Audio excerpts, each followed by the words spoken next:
आपने कभी सोचा है कि थंडर की गरज असल में होती क्या है?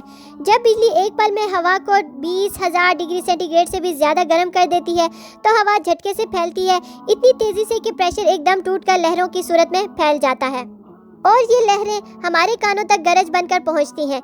यानी थंडर सिर्फ आवाज़ ही नहीं, ये थर्मोडायनामिक्स की ज़बान है, कुदरत का वो निज़ाम जो हम सुन सकते हैं। 20,000 डिग्री का फ़र्क, प्रेशर का एक पल का बदलना, हवा का इतनी दूर तक लहरों की शक्ल में सफ़र करना, क्या ये सब कुछ बस यूं ही हो जाता है?